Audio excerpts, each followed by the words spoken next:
Hello, welcome to Looking Through the Glass. I am Sela. I'm here with Giselle and Kat. This is going to be a part 3. We ended up so abruptly because I do not have a bladder that knows how to hold things. So, we're just going to announce it to the world. Now we all know why things get ended abruptly on here. And why we end up in several parts. Yes. So, where we were left at is where things actually started really taking a big dark turn in your marriage. Correct? Yes. This is when I saw the narcissist bully in him. The mental mindfuck. So January, my dad had a massive heart attack, and I wanted to go home. And he told me no, we couldn't afford it. And I was like, excuse me? You just went and bought 2 new guns, and we can't afford a plane ticket and I don't need a hotel. I have family. I have places to stay. And so he told me no, and I got on the phone. And within 20 minutes of being on the phone, I had a plane ticket and a car rental. No questions asked. And I showed up. I was there at the hospital every day with my dad. He had 5 stents put in his heart. I was there a week, a little over a week maybe, and they released my dad out of the hospital, and I took my dad home, and took him out to dinner that night, and I was going back the next day to say goodbye because I left that night. I was flying out. And that morning I got there, my dad was as white as a ghost. My dad's like me. He's really dark. But he was white. I fireman carried my dad. My dad's 6'4". At this point, he was 200 pounds, maybe 100, 195 at the least. I'm 5'5". I was 210 at the time. Biggest I've ever been. But I picked my dad up and I fireman carried him out the door, down the stairs, and put him in my car.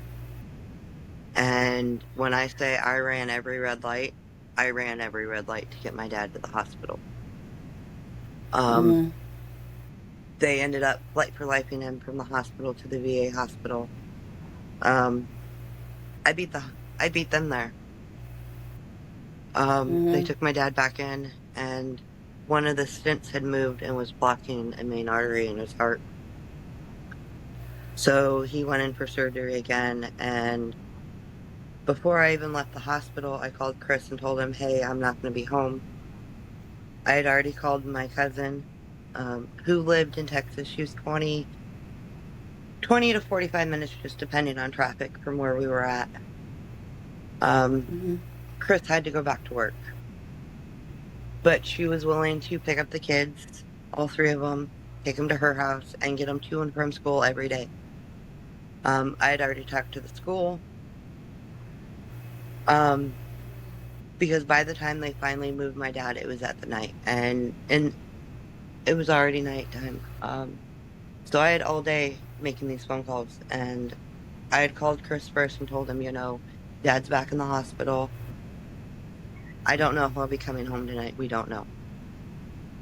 Well, when I finally made the call to him to tell him, hey, I'm not coming home. Here's the plan. Nisha's going to come get the kids, and she'll take them to and from school. They'll be late, maybe 20 minutes. It's nothing. The principal's okay with it. Both schools, they're fine. This motherfucker had the audacity to tell me that I needed to choose between him and my dad. Like I said in the beginning of the story, my dad was my rock. My dad was my best friend. Like I said, you just made the choice for me.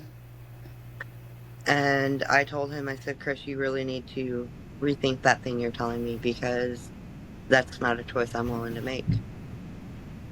I'm not choosing my dad. I'm not choosing you. I'm here for my dad because my dad needs me. And I said, just like when your sister had her mental breakdown, and was placed in a mental hospital, I didn't make you choose between me and your sister. I booked your flight. I got you out there, and I told you stay as long as you need to stay. I got the home front. Not a problem. And he goes, Kat, I'll call you back in 20 minutes. You need to have a decision made.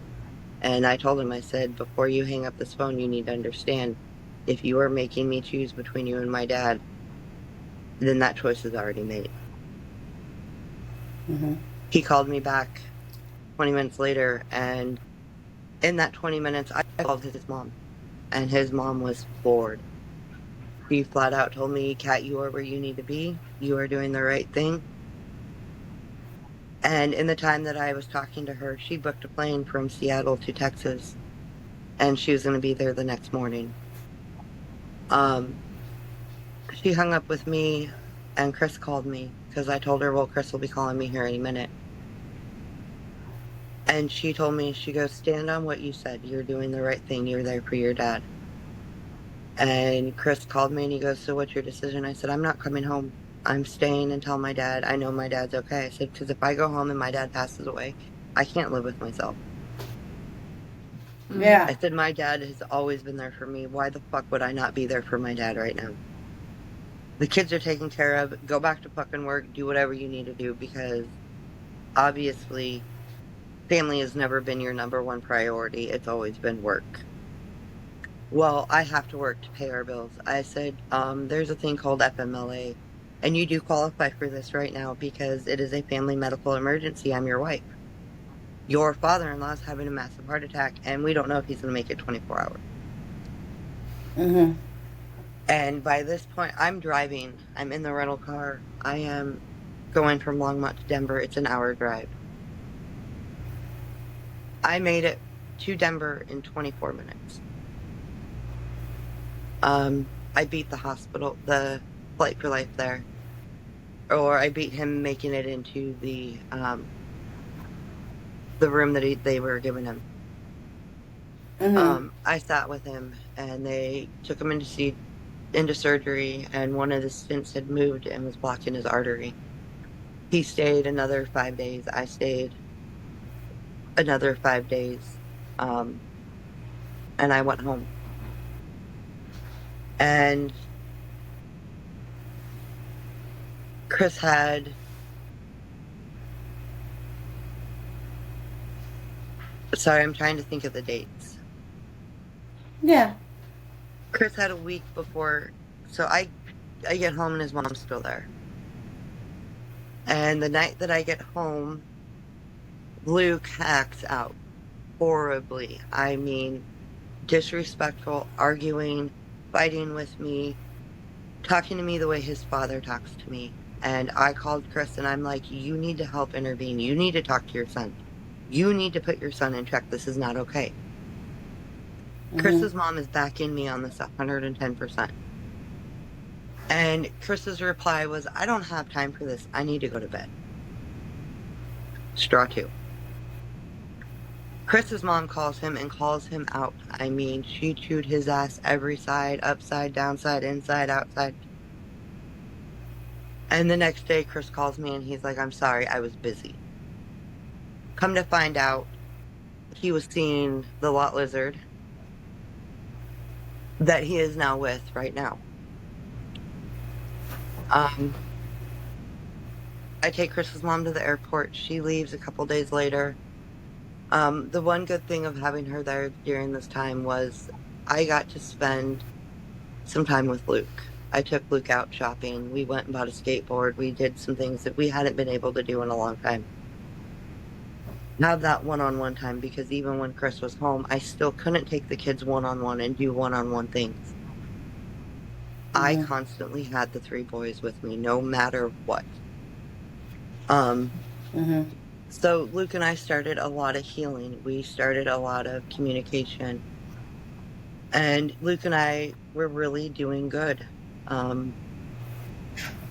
Taking Riley on really made Luke feel left out, because I was constantly doing counseling, constantly, having to deal with a child that has severe PTSD, severe anxiety, severe, this kid has that was required. every ABCD other in his name other than a PhD. Yeah. And so to finally be able to have that one-on-one time with Luke, it felt good. Mm-hmm. 3 days before Chris came home, honestly, I can't remember if he came home, had 2 weeks off, and he left again. And I ended up in the hospital. Um, I thought my ovary was going to explode. I thought I had appendicitis or something.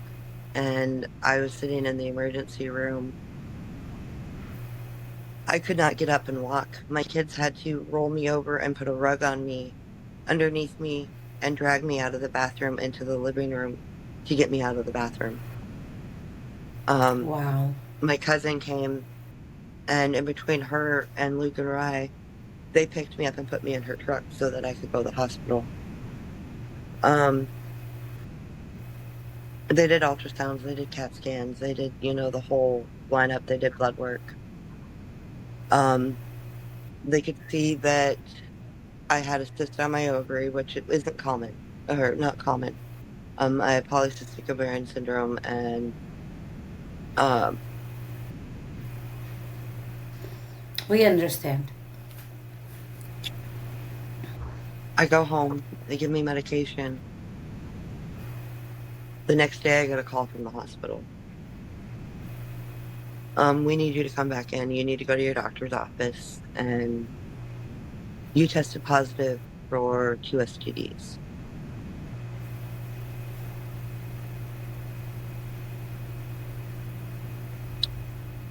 I'm floored.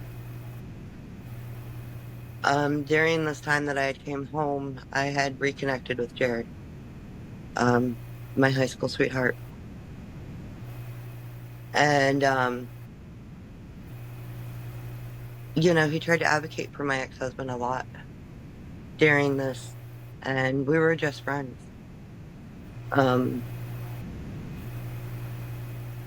He was there for me when I needed him the most, when Chris wasn't there. So I called Jared and I'm like, dude, I cannot believe this. This is the second time he's given me an STD. We'd been together 15 years. 2 times I've had an STD from him. Mm-hmm. I said, what do I do?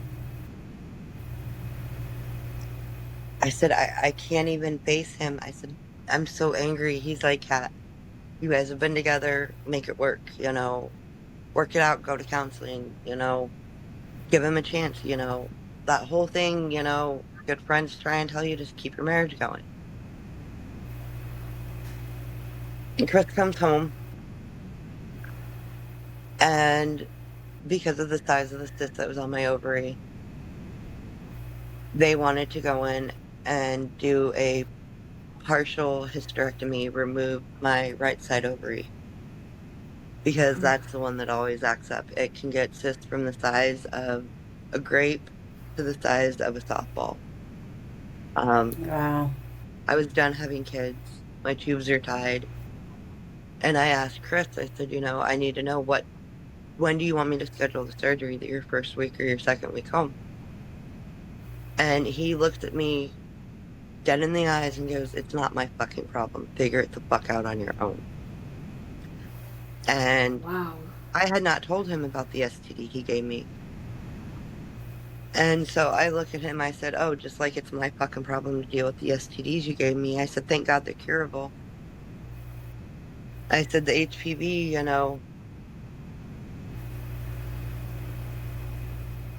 it's not curable, but it is curable. If you change your diet and everything, I can't give it to somebody, thank God. But it's still in my It is system. curable, but it takes a lot of invasive. It takes, because I had it, and they were able to get mine to clear up, but it hurts. It's Oh, it's yeah. not gentle. It's not gentle at all. I just gotta say that. No. And so I slapped down the But it doctor's. doesn't always work. I slapped down the doctor's report stating that he'd given me 2 STDs. I said, so it's not my fucking problem that you gave me these, but I have to deal with it on my own. I said, I'm not fucking Hmm. asking you to take care of me. I can take care of myself. What I'm asking you to do is be a fucking dad to these kids that need you. I don't need you to help take care of me. I said, I've been through 3 surgeries. You've been barely there to help me. I don't need your help. And so we continue to fight and argue, and was getting ready to leave for that hitch, and I looked at him, and I was the wife that would make sure that he had meals while he was gone. I did his laundry so that when he went back on the rig, had clean clothes, had food. I made sure that he had everything he needed before he left. When he came home, he didn't have a honey to-do list, really. His first 3 days were him to recoup, you know, rest, do what he needed to do. The 3 days before he left, it was to rest, get ready for work. I told him, I said, I'm done.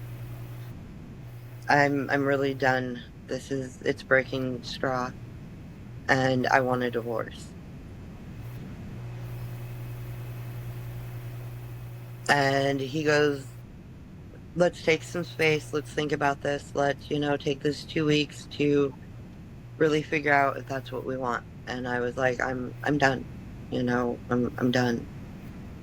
And so when he came home, that's when the toxic started. He took all of the guns out of the house and placed them in his truck, took my concealed carry away from me.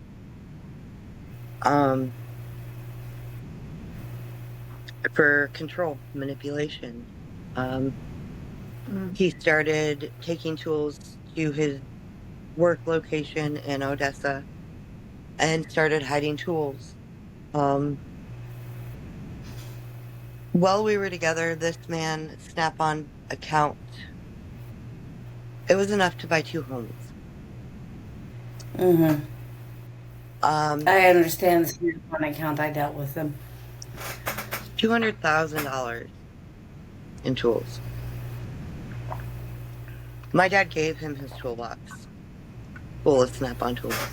My dad's. Because my dad was a mechanic. Hmm. I told Chris that I wanted my dad's toolbox in the divorce. I had to fight tooth and nail to get my dad's toolbox. I was supposed to get all my dad's tools. Chris still took what he wanted. Manipulation at its finest. Hmm. He demanded everything that he bought me that I give back: my wedding ring, my guns, my jewelry. Anything that his mother bought me, they demanded back. Chris walked away with 2 toolboxes. He had 3. One was my dad's. He walked away with all of his guns, but 2. No, 3. 3 that were mine that I was like, I'm not giving up on these. In court, the judge is like, you can't demand gifts back that you gave her. They were gifts given. Hmm.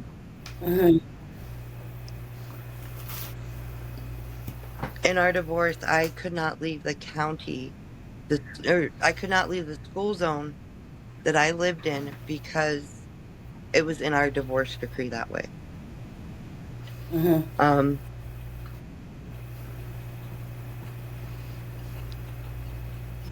I was gone every 2 weeks. I would leave, go see Jared. I did not sleep with Jared. I did not start a relationship with Jared until my divorce papers were signed. When I filed for divorce in the state of Texas, you are legally separated. Knowing that Chris was seeing other women, I had no problem starting a relationship with Jared. At this time, he was very Prince Charming, very very much who he was when we were younger. Um, Hmm. he showed up for me. He supported me. He was there for me. Um, I get my divorce. I get my own place. I have a 3-bedroom apartment. I'm working as a cashier at Circle K. 30 days after I got hired, I got moved up to lead cashier. 7 months working there, I became assistant manager. Chris is seeing that I don't need him, that I don't want him. Um, in our divorce, I was granted $3,500 a month in alimony and $3,500 a month in child support. I denied it. I requested Chris to pay the $2,000 back in alimony that he borrowed from a loan when my stepmom passed away. The child support, I was like, you got 3 kids, $1,700 a month in child support. That's all I want. I don't need you, and I don't want you in my life. I want you in my kids' life. That's it. Be a dad. Hmm. Once he started to see that I was succeeding and that I was doing really good, he started tampering with my vehicles. Um, he broke the fuel line where the fuel filter connects on the underside of the carriage. You have to have a special tool to take that off. It is pressurized. It doesn't just pop off. He started messing with my battery cables on my Mazda.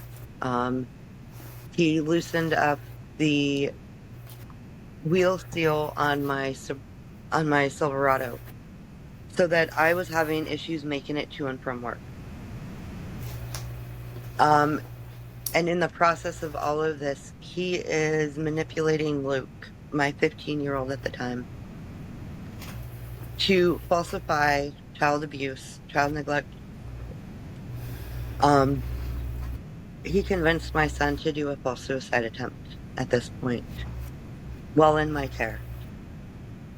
When I tell you that this man he knew what he was doing, the only loophole in our divorce for him to get sole custody was mental health and CPS getting involved.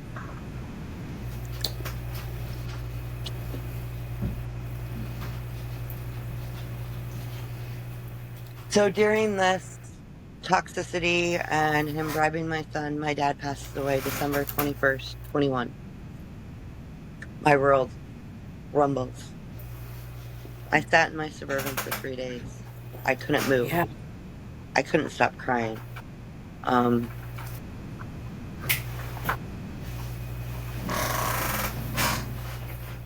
will never forget the day I got the call that my dad passed away. The night before my dad passed away, he called me and we talked for 2 hours on the phone. We talked all the time. Multiple conversations, multiple calls throughout the day. It never stopped. But this time it was 2 hours long, 2.5 hours. He reminded me of how proud he was, how much he loved me, and that no matter what, I was doing what I needed. He was sorry for believing all the bullshit Chris had told him. He was sorry for allowing Chris to dig a wedge the last year of my dad's life between him and I. But that through it, he was proud of me because I stood strong. I didn't back down. I didn't let money become the object of why I stayed anymore in my marriage. Hmm. And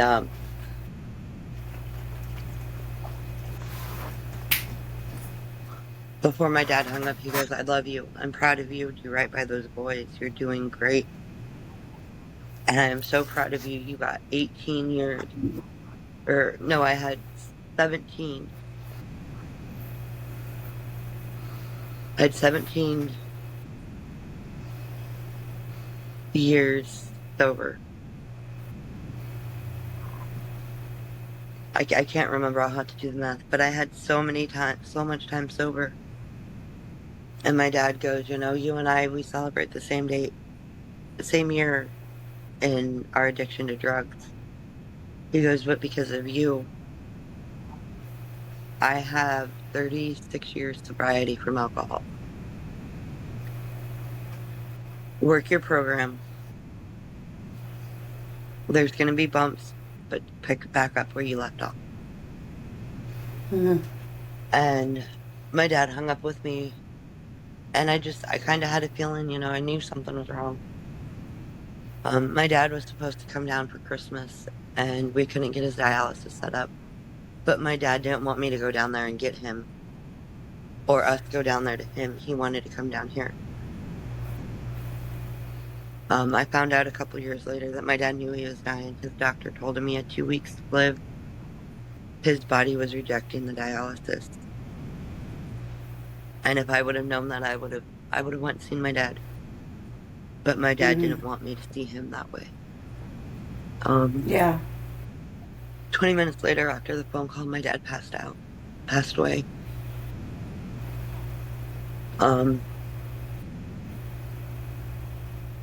Chris had left, and Chris just dropped the boys off with me that night. We were going to dinner. We were going to celebrate my dad, actually. We went to IHOP. My dad loved IHOP. And we were sitting down at the table, and my dad's landlord called me and told me, dude, when I tell you my world stopped and the anger that came out. I put 7 dents in the side of my Suburban. Chris turned around and, here comes that. So domestic violence has a cycle. There's 3 parts to it. There's the love, the abuse, and then the love bombing. And here we go with the love bombing. He shows up, and he was on his way to Odessa, and he turns around to show up to give me a hug and to tell me that he's there for me and that he still loves me. And I'm like, go condole your kids. I don't need you. Don't touch me. I don't want you. My dad died, and I don't fucking want you touching me. Go make sure our kids are okay. He'd walk in 5 minutes, come back out, try and touch me and try and hug me and oh, I'm sorry, I love you. Mind you, he's got this girl still in the picture, still there, telling me that he loves me, this, that, whatever. He leaves. The boys and we leave 2 days later. And we go to Colorado. We spend Christmas with my family. Wasn't the best Christmas at all. I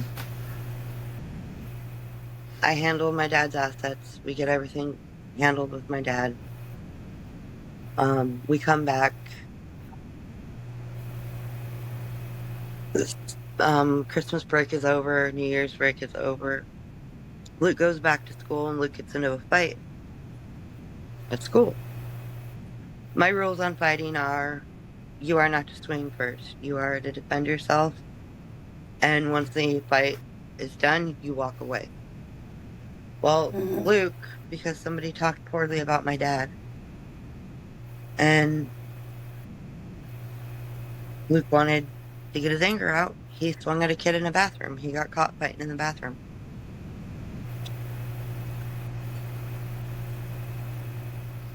I have the videotape of it being videotaped in the bathroom. So, I know this kid probably talked his shit. But I know that the son that my ex-husband raised, how he raised the boys were, you're a Billy Badass. When you're angry, fight. When you don't get your way, fight. So Luke got sent to a special school for the kids that want to be assholes.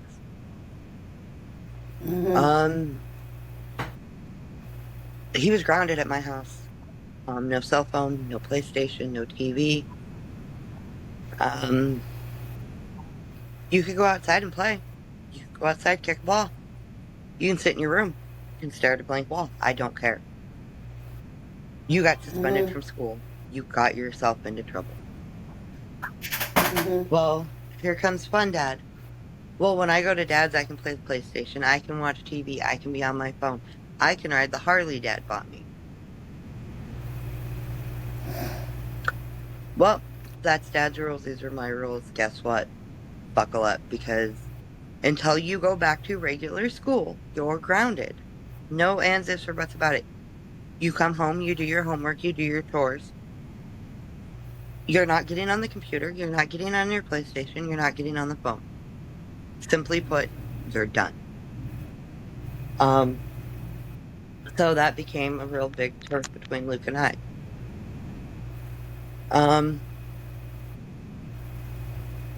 Because of COVID, it took us a little longer to get my dad's services done. So we leave February 5th of 2022 to go have my dad's funeral.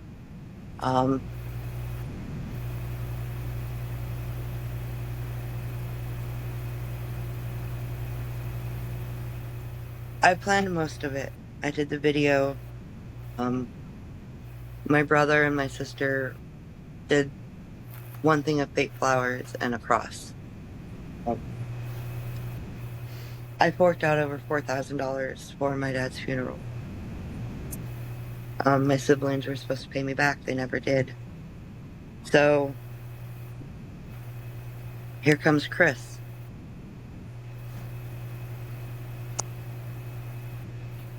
Prince in shining armor.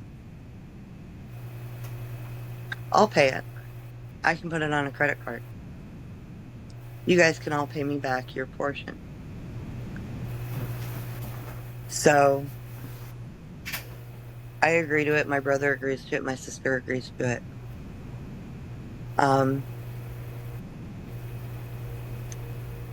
We do my dad's funeral. The night of my dad's funeral, I had caught Luke sneaking clothes that he was not supposed to wear because he was grounded. And I ripped him up. I told him, you're not to take these. You're in trouble. It's not a privilege.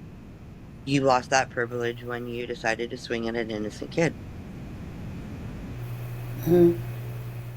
So both Luke and Riley decided to throw punches at me. They each hit me 3 times. Third time, I hit them both.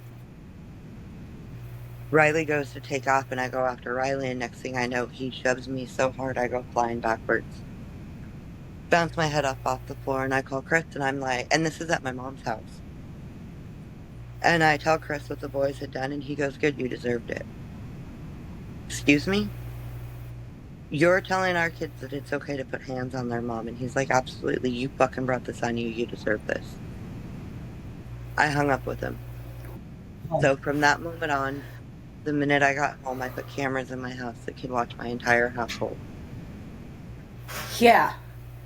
The boys did not know about it. They knew that they were there, but they did not know that they were recorded. They thought that they were baby monitors. 6 months go down the road. There's many encounters of Chris coming in and Chris and I fighting and it being caught on camera.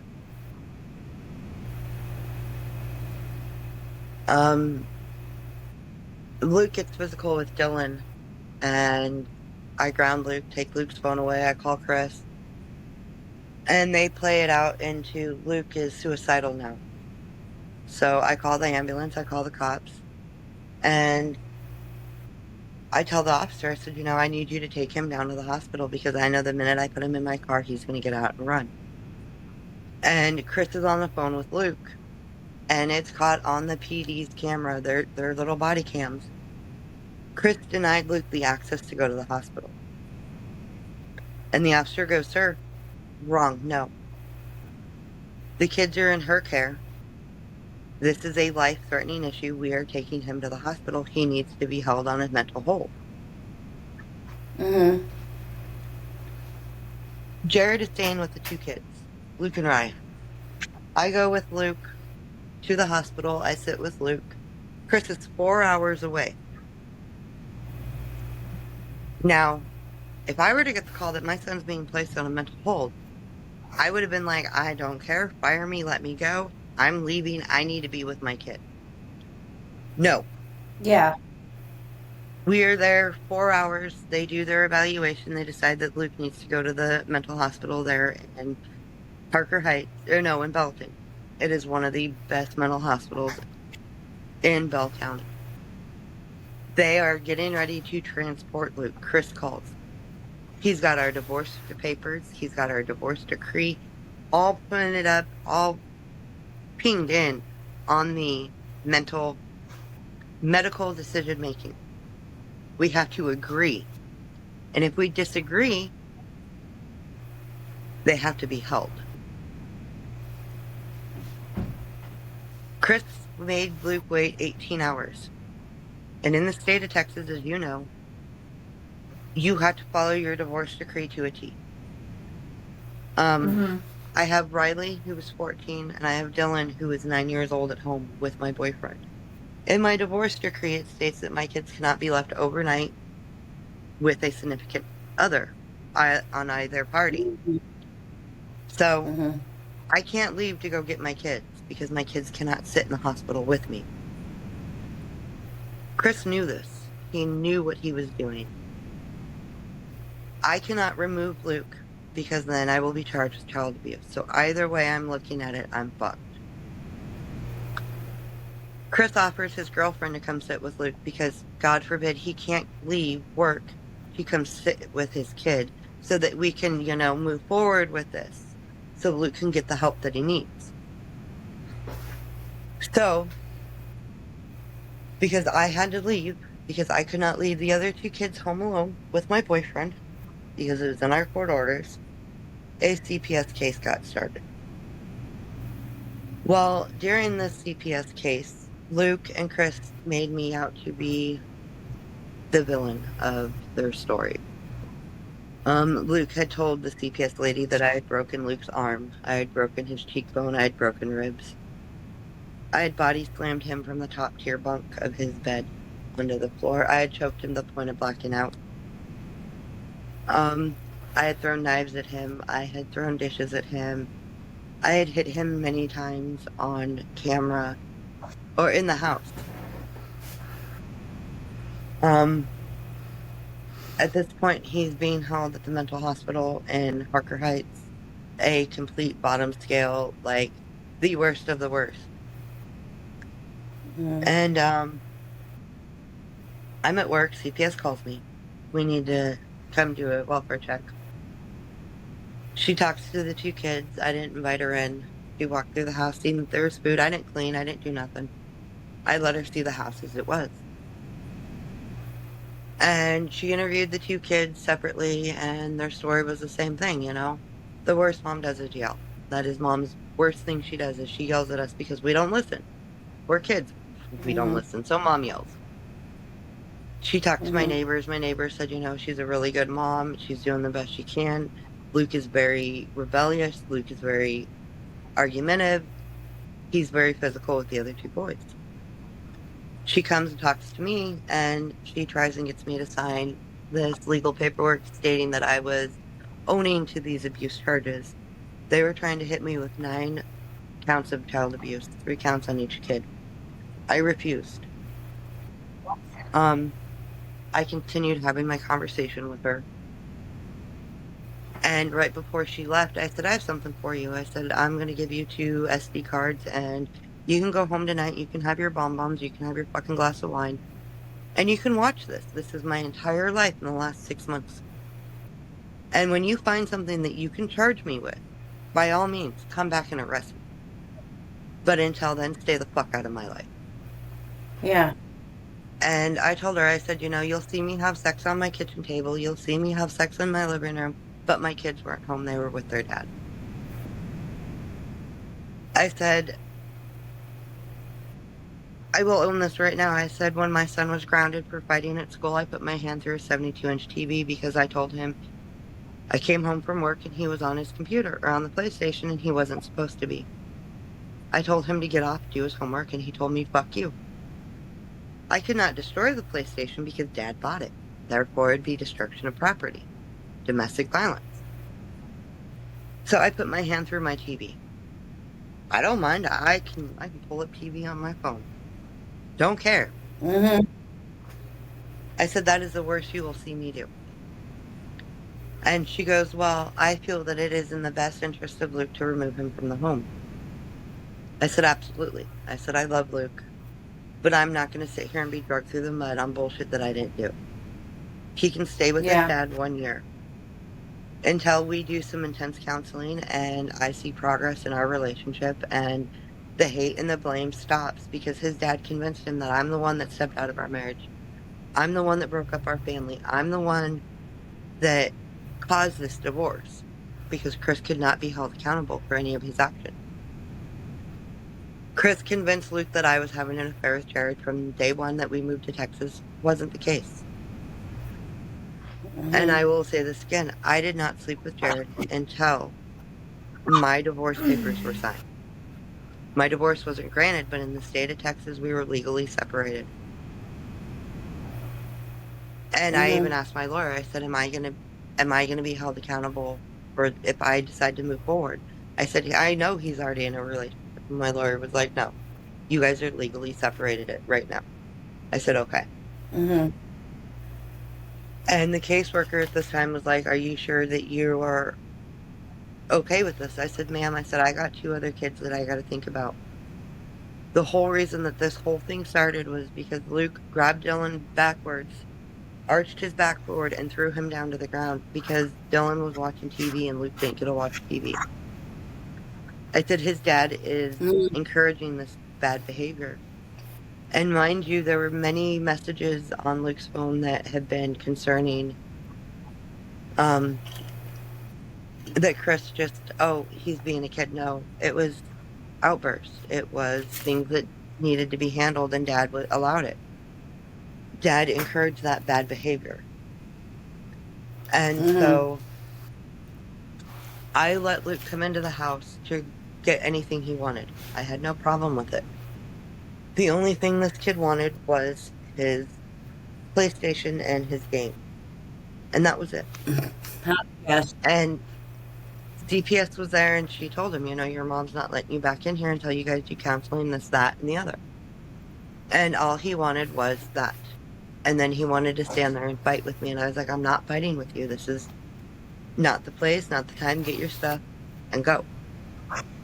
And it was one of the hardest things I ever had to do as a mother. But at the same time, I had to defend Riley and Luke. So we're about 3 months into it. DPS calls me, and she informs me that, let me back up.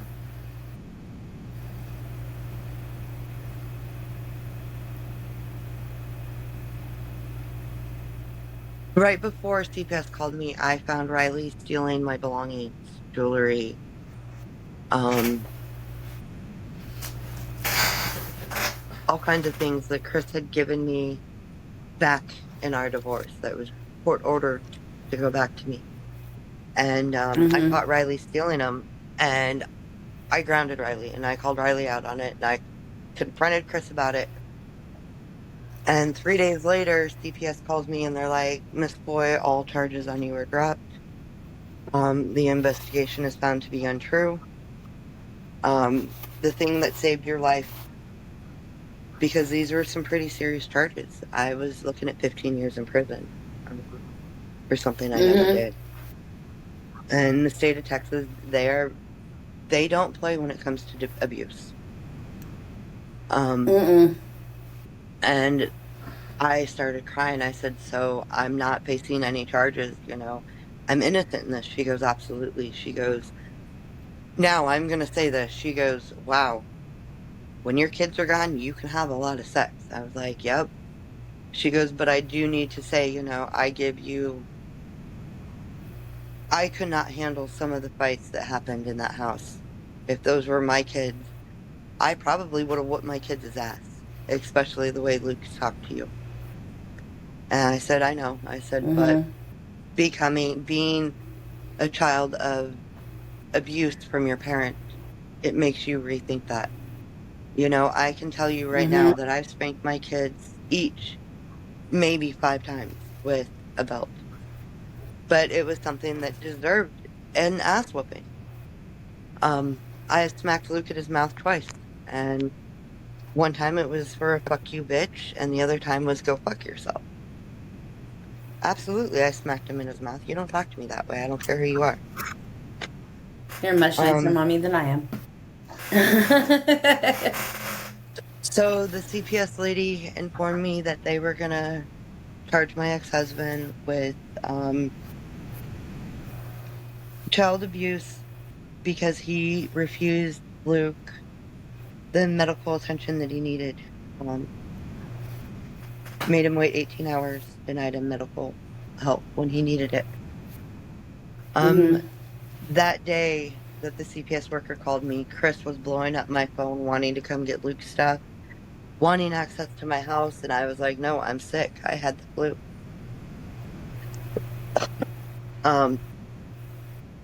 In the matter of 8 hours, I had 55 text messages from Chris telling me that I was going to let them into my house. And I was like, no, I'm sick. We can do this another day. I am sick. I'm not getting up out of bed. I had COVID. Next thing you know, I hear my front door being beat down. I mean, beat down. I grab my 12-gauge shotgun. I look through the people, it's Chris and the kids, and I'm like, go away. I told you you're not coming in. Go away. Well, one of the kids went to the neighbor and got the emergency key to let themselves in case I was at work and they got home from school. The next thing I know, my front door is being opened, and I racked my shotgun, and I was going to shoot Chris. I had every intent. He was breaking into my house. I was in fear for my life. He put Luke in front of him. He put Riley to the side of him and Dylan behind him. He knew what he was doing. He knew what I would do. So I fled. I left. I got in my car, and I hauled away. And anybody that drives a stick knows that when you're pissed off and you pop a clutch, your tires are going to spin. Well, I had to go through the grass to leave because Chris was standing behind my car not allowing me to leave. So going through the grass, and if anybody's ever been in Texas, they know in the summertime the grass stays moist. It's the heat. So my tires were slick and I was pissed off, so I popped my clutch. And Dylan comes running down the driveway because he wanted to see me. And as I went from first to second, my car squealed and it zigged towards my son. And that pissed me off. And I parked at the Belton Dam that day, and I sat there until about 8 o'clock at night. And I had to make the hardest decision in my life. I was done with the toxic. I was done putting my kids through what they were going through. I was done fighting with my ex-husband, so I went home that night, and I packed up my kids' stuff and my kids' dog, and I took them to my ex-husband's house. I had called my ex-husband. He didn't answer, so I called Luke or Rye, and I said, your dogs are tied up to your dad's bumper. Your guys' important belongings are on the front porch. And Chris called me back, and he goes, what the fuck are you doing? I said, you know what? You win. I'm done. I'm so done with this. I'm so done hearing my son tell me he hates me. He hopes I die of fucking cancer. I hate that our kids are going through this, so I'm done. You win. You got what you wanted. I'm walking the fuck away from our kids.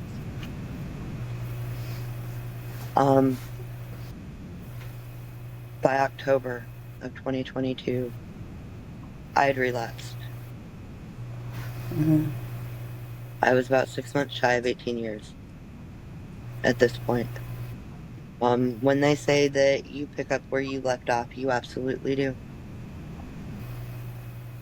Jared was using, and I knew it, but I thought he had gotten sober. And so when I walked away from the kids, I went to live with him. And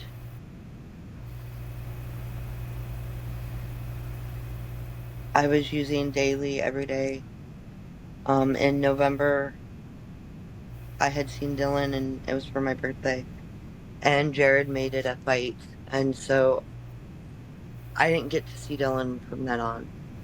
My mom Also, that same weekend, I found out my mom was dying of cancer. She had a few days left to live. And yet again, here I am in an abusive relationship, addicted to drugs. Just lost my dad not even a year prior, getting ready to lose my mom. Had walked away from my kids because of the toxicity.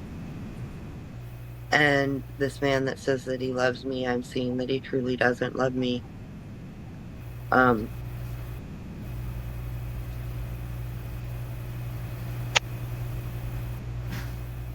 The day that I heard my mom was dying, I spiraled out of control. I picked up and I ran with it. I was using probably a ball of dope a day. That was just me by myself. I made it to Colorado. I made it to be there for my mom. Not in the way that I needed to be there, because I was so hurt from walking away from my kids, losing my dad, and now losing my mom, that I spiraled out of control. But my mom knew I was there. So my mom passed. You get where I get my numbers, and this is where it comes really. My mom passed away 11/21 of 22.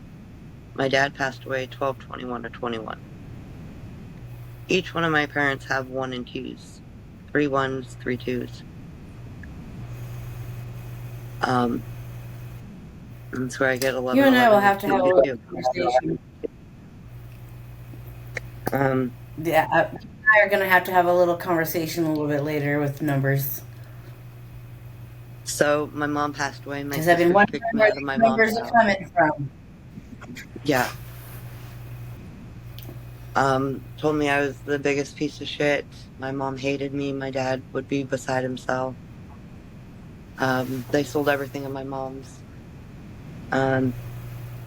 Legally, they had to give me my mom's life insurance, and that was all I got. They sold her trailer, her car, everything that she owned.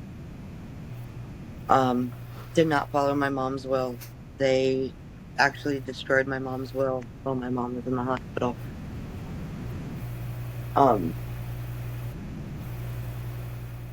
I get back to Oklahoma, and the day I get back, it is a huge fight with Jared. Kicks me out, tells me I can stay, beats me up, starts breaking into my car, stealing my items in my car, stole my dad's coin sets. A very toxic situation. Love, hate, love bomb, abuse, love bomb, sweetest guy.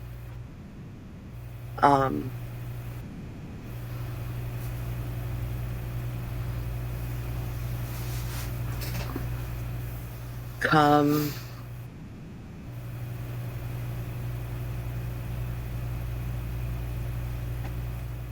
right before Christmas, I woke up to Jared shooting me up with dope in my sleep. I was naked, and I had never shot up dope in my entire life. I was afraid of needles.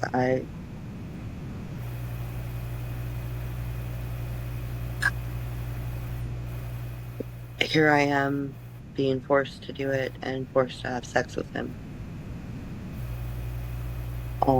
Multiple times. It got to the point where I was okay shooting up. I was okay putting that needle in my arm.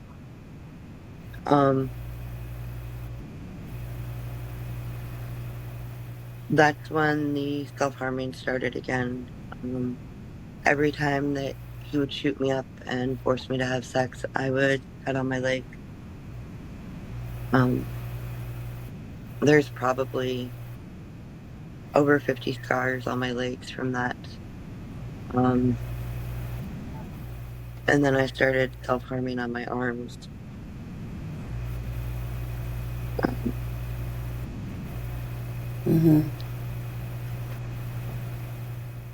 I didn't like who I'd become. I didn't like who I was becoming.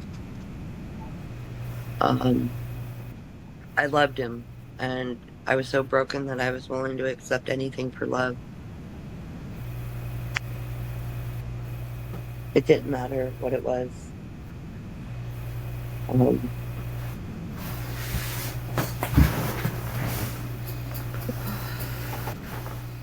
It was so toxic that I was okay with the things he was doing because I thought if I allow him to do this, he'll love me. He'll be here for me. I don't have anybody.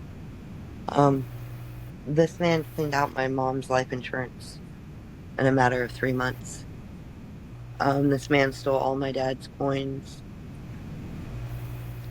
My dad collected coins from the time I was little till he passed away. So that's a lot of coins. Oh yeah.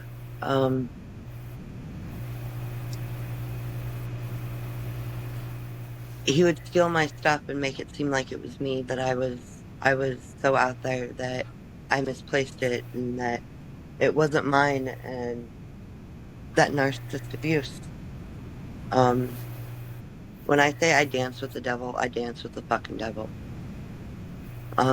He ripped me off everything that I had of value. He stole my 1969 GMC from me. He stole my 2004 Chevy Suburban and gave it to his girlfriend. He destroyed my car. Anything that I had of value, he stole. And when I finally had the courage to leave, I had nothing.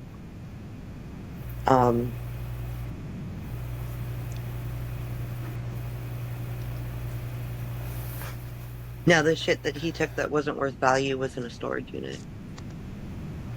And I lived in that storage unit for about 2 months.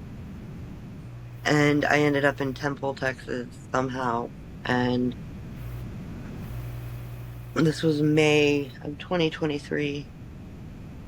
This is the worst of my addiction, absolutely worst of my addiction. I'd slipped and fell and broke my foot in a gas station, and I couldn't work. I couldn't do my side hustles. I couldn't do pallets. I couldn't do copper. And I did it all legally. I didn't do it the illegal way. I did it all legally. I had a truck. I could make $500 a day just doing pallets. And breaking my foot put me on the streets. And I started running the streets of Temple, Texas with the wrong crowd. My truck got stolen, not once, but twice. I was literally homeless at that point.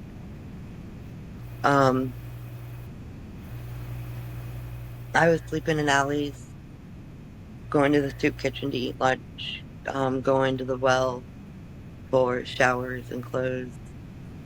And I got so sick and tired of where I was at. Luke and I had talked on the phone, and Luke was like, "Mom, I want you to get sober." And I knew that if I went back to Jared, I had my car up there.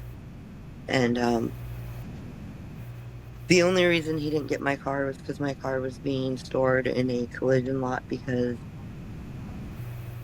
it got damaged one day when we were fighting, and a tow company had to come tow me out, and they damaged the fuck out of my car. So my saving grace was this collision lot, and they didn't charge me after hearing everything that I had been through, and they gave me my car, and Jared was playing nice and, happy-go-lucky, I love you. We were doing good. Yes, I was still using. But I was telling him, I want to get sober. I got to get sober. I need to do what's right for my kids. And that's when the